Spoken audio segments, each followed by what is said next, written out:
Welcome back to the show. सारे मसले का हल फवाद चौधरी साहब के पास है। वो आसिफ अली जरदारी साहब को ये हल बता रहे हैं। मुफ्त मशवरा इतना कीमती। वो ये कह रहे हैं कि आसिफ अली जरदारी साहब एक ऑल पार्टीज कॉन्फ्रेंस बुलाएं जिसमें मौलाना को बुलाएं, इमरान खान साहब को, नवाज शरीफ साहब को बुलाएं और एक कौमी हुकूमत तश्कील दी जाए, नया वज़ीर आज़म आए और मसला हल। मतलब ये है कि इमरान खान को जेल से निकाल के आज़ाद कर दिया जाए। जी। अच्छा, वैसे पैरोल पे निकालने की मशवरा आया था, करना नहीं चाहिए था ऐसे? इमरान खान साहब को पैरोल के लिए ले आते हैं नेशनल सिक्योरिटी केड़ा खाता पैरोल दा? नेशनल सिक्योरिटी कमेटी का इजलास है, टेररिज्म का मसला, पैरोल पे रिहा कर देते। 3-4 घंटे की बात थी। Imran is that was also an excuse. Basically the position is PTI की कि हमें इमरान खान को रिहा किया जाए। ये तो हमें शोशा छोड़ा था इसने, सलमान राजा ने, पैरोल कर दो। पैरोल किस वास्ते पैरोल कर दो? अगर उनका मौक़िफ़ ही है कि हमने नहीं हिस्सा लेना, उनकी तो एक फिलोसॉफिकल पोजीशन है। खान ने जो बातें जी, वो कहते हैं काइनेटिक मिलिट्री ऑपरेशन से नहीं हो सकता ये सब। तो उसका वही यही उसने वहाँ कहना है जी। तो ये तो अब नहीं ना मानते। और 1971 ये तो कहते हैं कि अब हमने खुद काइनेटिक मिलिट्री ऑपरेशंस करने हैं, जो कि ख्वाजा आसिफ ने कहा है। क्योंकि डिफेंस मिनिस्टर कह रहा था, अब रह क्या गया? तो इन अ सेंस डिसीजन तो हो गई है ना। तो ये तो एक्चुअली वो सही कहता है गंडापुर कि बुलाया था मोहर लगवाने के लिए। प्रेजेंटेशन कह रहे हैं वो। हाँ, प्रेजेंटेशन थी कि ओके करें। तो इन्होंने पीटीए ने तो ओके नहीं करने। इन्होंने ये मौका एक और एक्सप्लॉयटेशन का, एक और प्रोपेगेंडा के लिए इनको मौका मिल जाना था अपोज करने का। तो आई थिंक लेकिन सियासी स्पेस ले सकती थी पीटीआई अगर आ जाती इसमें। नहीं, क्या सियासी स्पेस लेती? आपके ख्याल में ये बायकॉट करके फिर पीटीआई ने अच्छा फैसला किया? नहीं, मैं नहीं ये कहता कि अच्छा किया या बुरा किया। आई थिंक इस किस्म के मौके पे मुल्क को इकट्ठा, आवाम को, कौम को इकट्ठा हो जाना चाहिए। मगर यहाँ प्रॉब्लम ये है कि डिफरेंस ऑफ एग्रीमेंट भी है कि मसला क्या है, उसका हल क्या है। अगर दोनों में इत्तेफाक नहीं है तो फिर कैसे एक प्लेटफॉर्म पे आएंगे? पीटीआई का पहले दिन से इमरान खान का मौका फ़र्क रहा है। याद नहीं है कि ये जा रहा था तालिबान के साथ, पूरे जलसे लेके जाता था तालिबान के साथ, फिर इनको कहा जाता था कि रास्ते में अटैक हो जाएगी, मत जाओ। याद नहीं है वो दिन? तो he was always in favour of deals. But वो तो गुलामी की जंजीरें तोड़ देने का बयान भी इमरान खान साहब से मंसूब किया जाता है रिगार्डिंग तालिबान अफगानिस्तान। एक तरफ ये बात कर रहे हैं, दूसरी तरफ वो फिर कहते हैं आके कि अमेरिका ने मुझे निकाला है, फिर कहते हैं कि अमेरिका मुझे जेल निकाले, मेरे तो दोस्त है। तो यू नो खान साहब इज, अब मैं क्या कहूँ। तो ये ऑल पार्टीज कॉन्फ्रेंस का मशवरा ये फवाद चौधरी साहब का कि आसिफ अली जरदारी साहब सबको बिठा लें, ड्रामा है ये सारा। अच्छा तो सलमान अकरम राजा साहब अब ये कह रहे हैं कि हम एक ऑल पार्टीज कॉन्फ्रेंस बुलाने जा रहे हैं ईद के बाद, जिसमें हम नवाज शरीफ साहब को दावत देने के बारे में सोचेंगे। और राना सनाउल्लाह साहब कहते हैं कि नवाज शरीफ जाने का फैसला फिर मुशावरत से करेंगे। नहीं जाएगा नवाज। अच्छा, ठीक। अगर तो आप, अगर मियाँ साहब ये समझते हैं कि ये प्रोपेगेंडा स्टंट है, कोई इसमें सिंसेरिटी नहीं है, नंबर लगाए जा रहे हैं, अच्छा, तो जाहिर है he will not do it. Why should he? या तो ना कि आप डेमोन्स्ट्रेट करें, एक एतमाद बिल्ड हो बिटवीन दी टू साइड्स। वो तो मौलाना और इमरान के दरमियान नहीं हो रहा है, तो इमरान और नवाज के साथ होगा। वो तो फिर भी they are on the same platform on many issues. हर रोज़ बात होती है, इकट्ठे हो जाएं, ये कर दें, वो कर दें। मौलाना कहता है मैं एग्री करता हूँ मगर मैं अलग करूँगा। तो क्या ये आपका ख्याल है कि इस सूरत हाल में नवाज शरीफ साहब उठ के जाएंगे? सवाल ही पैदा नहीं होता। Politicians don't do that. या तो बिहाइंड द सीन्स पहले कुछ तय हो जाए, जब तय हो जाता है कुछ तो फिर मिलते हैं जाके। ऐसे नहीं उठ के जनाब पहुँच जाना होते फिर बेइज्जती करवा लेना, ऐसे नहीं होता। ठीक। अच्छा, क्या ऑपोजिशन बुला सकती है ऑल पार्टीज कॉन्फ्रेंस, या माजी में ऐसी मिसाल है ऑपोजिशन बैठी हो? वो तो हुकूमत के खिलाफ तहरीकों के लिए ही बैठी है। हाँ, ऐसी होता है। लेकिन टेररिज्म के मामले पे ऑपोजिशन आमतौर पर यही होता है, हुकूमत सिटिंग गवर्नमेंट के खिलाफ जो बाकी सारी बाहर जमातें बैठी होती हैं उनको बुलाया जाता है ऑल पार्टीज कॉन्फ्रेंस। भुट्टो साहब के खिलाफ भी ऑल पार्टीज कॉन्फ्रेंसेस बनी थी, जुल्फ़िकार अली भुट्टो साहब के खिलाफ। एंड सो ये होता है, you get all the opposition parties together and you call it an all parties conference. Nau Sitara Ittehad, इस तरह के बड़े अलायंसेस बनते हैं, लेकिन not on terrorism. I don't remember, मगर एक प्लेटफॉर्म बना था वो जब ये तालिबान के खिलाफ एक्शन लेना था स्वात में और उसके बाद APS के बाद। ठीक। अच्छा सिर साहब, अगर अफगानिस्तान के खिलाफ कार्रवाइयों का फैसला हो चुका है तो आपके ख्याल में इसका रिजल्ट क्या होगा? I am not sitting inside. मैं नहीं आपको कह सकता कि क्या फैसला होगा, किस किस्म की कार्रवाई होगी, क्या उसके कॉन्सिक्वेंसेस होंगे, जब तक पता नहीं चलेगा आपको कि क्या ड्राइंग मैप क्या बनाया है, किस तरीके से इसको डील करेंगे। मैंने आपको पिछले प्रोग्राम से पहले जो पिछला प्रोग्राम था, आई टोल्ड यू कि प्रॉब्लम्स किस किस्म के हैं यहाँ। हाँ।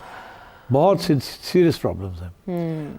दोनों बॉर्डर्स, एक बॉर्डर अगर हीट अप हो जाता है तो बहुत मसले हैं आपके लिए। सो यू नो, ये 1965 में ऑपरेशन जिब्राल्टर हुआ था।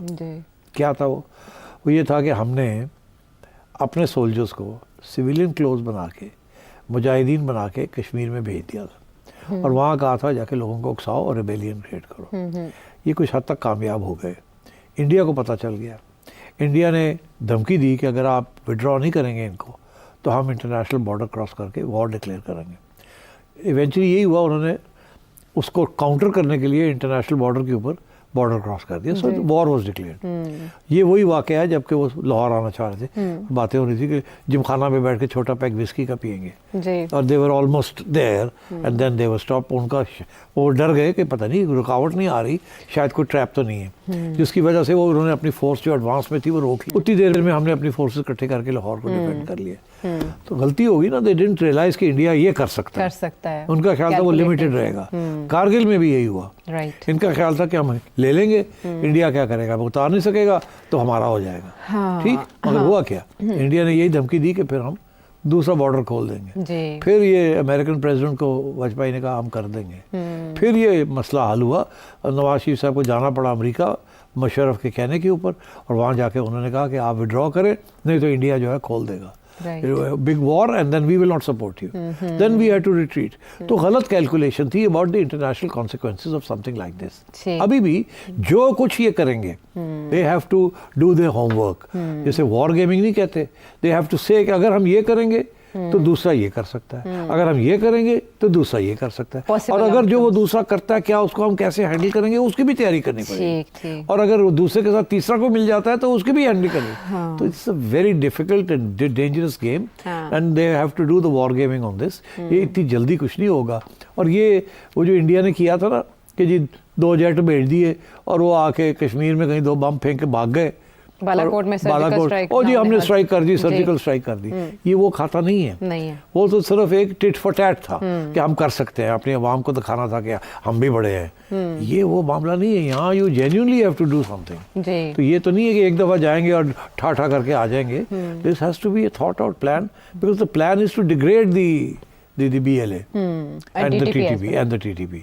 तो वो तो it's a long drawn out thing। सारा प्लान जो है, हाँ, ये तो रातों रात नहीं बनेगा ये, और ये कभी नहीं बनेगा जब तक घर में आप पहले नहीं लाएंगे और सबको ऑन बोर्ड नहीं लेंगे। नहीं तो PTI आपके गला घूमने को फिरेगी। वो तो ऑलरेडी आपके पीछे पड़े हुए हैं। बेशुमार चैलेंजेस और बहुत पेचीदा सूरत हाल, लेकिन अगर इस तरह का कोई फैसला हो चुका है तो उसकी मुकम्मल पिक्चर सामने आना बाकी है। अच्छा, गाड़ी बस ओके, वो तो तरदीद भी करवाई गई थी, लेकिन हम कहीं ना कहीं तो पहुंच गए थे ना। हाँ ठीक है, चले द पीपल हु मैटर। जब बात ये हो रही है तो आर्मी चीफ ने इस जो इजलास में, नेशनल सिक्योरिटी कमेटी के इजलास में एक बड़ी अहम स्टेटमेंट दी कि अब हमें हार्ड स्टेट बनना होगा, सॉफ्ट स्टेट बनने से गुजारा नहीं। मेरा इस मामले में सवाल ये है आपसे कि पाकिस्तान कब था सॉफ्ट स्टेट? नहीं, एक्चुअली कुछ कन्फ्यूजन हो रही है between a hard country and a hard state. हाँ, एक बरतानी जर्नलिस्ट है, उन्होंने एक बड़ी ज़बरदस्त किताब लिखी थी 10 साल पहले। It's called Pakistan a hard country. अच्छा, हार्ड कंट्री से मुराद सख्त किस्म के हालात हैं इस मुल्क के अंदर। हर जगह पे सख्ती है, तंगी है और तंग नजरिया है, हर किस्म की हार्डनेस है, रिजिडिटी है, स्टबर्ननेस है, स्टेटस को है, कॉन्फ्लिक्ट है। Hard country to govern, hard country to live in, hard country for everything. Chief साहब ने जो फर्क किया है कि we are a soft country but we want to be a hard country. Actually we are a hard country. Anatol Lieven उनका नाम था, ब्रिटिश जर्नलिस्ट का। He is right, we are a hard country. What I think the chief is talking about is a hard state versus a soft state. जी, Hard states are states जो कि democratic norms से हट के operate करती हैं। अच्छा, soft states उनको कहा जाता है जहाँ बड़े individual rights and individual freedoms होते हैं, जहाँ बहुत सी चेक्स एंड बैलेंसेस होते हैं, जहाँ बहुत सी ऑटोनॉमी होती है डिफरेंट इंस्टीट्यूशंस की। ठीक, एंड बहुत सी हारमनी होती है, पीपल वर्क इन हारमनी। उनका ये कहना है कि जिस किस्म के प्रॉब्लम्स हमें पेश आ रहे हैं, we need to be hard, we can't afford to be soft. ये इसका इशारा वही है, गैप्स इन गवर्नेंस। हमें ये कानून चाहिए, ठीक, हमें ये फॉर्मुलेशन चाहिए, हमें ये सपोर्ट चाहिए, एंड सो ऑन। हमें ये तो basically he is talking about action, जो कि हमें फ्रीडम मिलना चाहिए of action. Like example, the best example is Indian state in Kashmir. अब वो कहते हैं कि हमारा भी सिचुएशन केपी में terrorism and Balochistan terrorism, we need the same sort of blanket rights. अब वो ब्लैंकेट राइट्स जो है in a democratic setup it's not easy, मगर अगर आपकी 70% की मेजॉरिटी हो एज इन इंडिया बीजेपी, तो आप कानून ही चेंज कर देते हैं। यहाँ तो आप कानून चेंज ही नहीं कर सकते। यहाँ वो पीटीआई बैठी है, किसी किस्म का मेजर कानून नहीं चेंज होने देती, और फिर जुडिशरी बैठी है जो कि जिसकी हमदर्दियाँ पीटीआई के साथ थी, जिसने आपको मेजर कानून ही नहीं चेंज करने दिए। यही हुआ है ना, वो जो मिलिट्री कोर्ट्स ये वो वारा वारा, judiciary was an obstacle and PTI is an obstacle, they won't agree to anything. So even if this government wants to give certain rights to make the state a hard state, तो वो तो मिल नहीं रही है उनको। तो ये कंप्लेंट है कि we want more powers to deal with the problems of terrorism। वो पावर्स आप हमें नहीं दे रहे, आप हमारी तनकीद करते हैं। हर अखबार, लिबरल अखबार जो है, जो बंदा उठता है वो कहता है डिसअपेयर्ड डिसअपेयर्ड डिसअपेयर्ड। वो कहते हैं हमें, मैंने अभी बताया, कानून दे दे, हम कानून के तहत लोगों को गिरफ्तार करके ले जाया करेंगे, फिर तफ्तीश करेंगे। वो अपने रूटीन के तहत उनकी बेलें होंगी या उनकी अदालत में हाजिरियाँ होंगी या जुडिशल रिमांड्स होंगे। और वो तो कहते हैं ना कि 3 महीने के लिए कम से कम हम ले जाएं, जिसको कोई जुडिशल रिमांड नहीं, कोई कुछ नहीं, कोई कुछ नहीं। यही कानून इंडिया में है इन देयर सिक्योरिटी एरियाज। अब दे वांट एंड दे से India is a hard state, BJP is a hard state. जो इंडिया जो कुछ कर रहा है, फॉर एग्जाम्पल इंडिया ने they carry out, their intelligence agencies carry out assassinations of political opponents outside and inside India। हमारे यहाँ तो ऐसे नहीं है। So you know, इस किस्म के बहुत से एग्जांपल्स दे सकते हैं कि वो कह रहे हैं कि आप हमें कह रहे हैं टेररिज्म को लड़ें, and you tied our hands behind our backs। कैसे हमारे हाथ खोले, हमें लड़ने दें।